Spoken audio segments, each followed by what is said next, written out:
আমরা বাঙালি জাতি আর কবে আমরা মানুষ হমু, আর কবে ভালো হমু? মানুষের সামান্য কিছু ভুল ত্রুটি এইটাও মানে কোনোভাবে যে হজম করবে, এই ধৈর্যটাও তাদের মানুষের বর্তমানে নাই। আমাদের আপনারা জানেন গত 5ই আগস্টের পর একটা একটা স্বৈরাচারী সরকার পতনের পর থেকে 8 আগস্টে আমাদের অন্তর্বর্তী সরকার ডক্টর মোহাম্মদ ইউনূস ক্ষমতাভার গ্রহণ করেন এবং বর্তমানে একটা অন্তর্বর্তীকালীন সরকার দেশ শাসন করতেছেন এবং দেশের কি পরিস্থিতি, একদম একটা ধ্বংসস্তূপে পরিণত হয়েছিল একটা দেশ, যেখানে অর্থনৈতিক, সামাজিক, তারপরে পারিবারিক সব দিক দিয়ে ধ্বংস করে ফেলেছিল এই দেশটা, একটা যুদ্ধ বিধ্বস্ত একটা দেশের মতো। সেই দেশটা ধীরে ধীরে ডক্টর ইউনূস এটারে দেশটা সাজানোর অনেক চেষ্টা, তার প্রচেষ্টা তিনি চালাইতেছেন, কিন্তু তার মাঝে মাঝে মানুষ তো মানুষই, মানুষ তো আর এরকম না, মানুষের তো ভুল স্বাভাবিক হইতেই পারে। একটা ভুলের কারণে সারা দেশ, আজকে দেশ জুড়ে, সারা বিশ্ব জুড়ে এটা সমালোচনা বহন করতে হইতে আছে। তো সেই ভুলটা আমি আপনাদের বলবো, প্রধান উপদেষ্টা কি ভুলটা করেছিলেন। বিতর্ক যেখানে বেঁধেছে তা হলো রাষ্ট্রপতি শহীদ বেদিতে খালি পায়ে ফুলমালা দিয়ে শ্রদ্ধা জানালেও ডক্টর ইউনূস ওই দিন জুতো পরে শ্রদ্ধা জানান। তা নিয়ে রীতিমতো চর্চা শুরু হয়ে গেছে। শনিবার দল নির্বিশেষে দেশ জুড়ে নিন্দার মুখে পড়েছেন বাংলাদেশের প্রধান উপদেষ্টা ডক্টর মোহাম্মদ ইউনূস।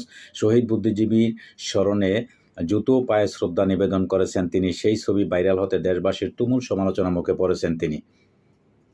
শনিবার বাংলাদেশের শহীদ বুদ্ধিজীবী দিবস 1971 সালের 14 ডিসেম্বর পাকিস্তানি সেনারা গোটা পূর্ব পাকিস্তান জুড়ে ইঞ্জিনিয়ার, লেখক, শিল্পী, অভিনেতা, বিশ্ববিদ্যালয়ের শিক্ষকদের ওপর গণহত্যা চালায়।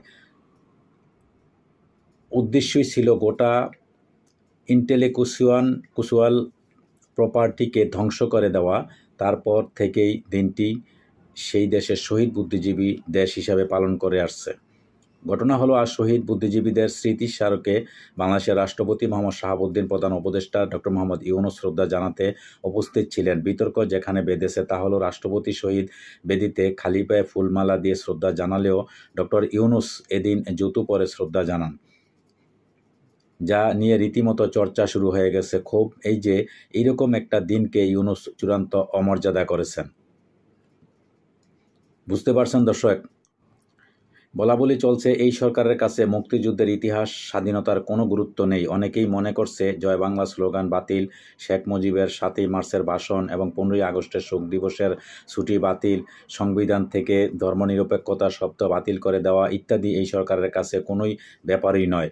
সোশ্যাল মিডিয়ায় লেখালেখি হচ্ছে শহীদ বুদ্ধিজীবীদের প্রতি মহামান্য রাষ্ট্রপতির খালি পায়ে শ্রদ্ধা জানানোর দৃশ্যটি জাতির প্রতি তার গভীর শ্রদ্ধা ও বিনম্রতা প্রকাশ করে। অন্যদিকে ডক্টর ইউনূসের জুতা পায়ে শ্রদ্ধা প্রদর্শন স্বাধীনতার চেতনা প্রতি তার অবজ্ঞা ও অন্তর্নিহিত মানসিকভাবে স্পষ্ট করে। লেখা হচ্ছে, এটি শুধুমাত্র আচরণের পার্থক্য নয়, বরং জাতীয় বীরদের প্রতি কার কতটুকু দায়বদ্ধতা আছে তা চোখে আঙ্গুল দিয়ে দেখিয়ে দেওয়া। স্বাধীনতার চেতনা শুধু কথায় নয়, আচরণেও প্রকাশ পায়। আরও এক আশ্চর্যজনক ঘটনা হলো, ঢাকায় শহীদ বুদ্ধিজীবী সমাধিস্থলে দেশের প্রথম রাষ্ট্রপতি শেখ মুজিবুর রহমানের নাম লেখা ফলকটি ডেকে দেওয়া হয়। 1972 সালে শহীদ বুদ্ধিজীবী স্মৃতিস্তম্ভের উদ্বোধন করেছিলেন মুজিব। তো দর্শক, আমাদের এই হচ্ছে জাতির ইতিহাস। তো যাই হোক দর্শক, ভালো থাকবেন। আল্লাহ হাফেজ।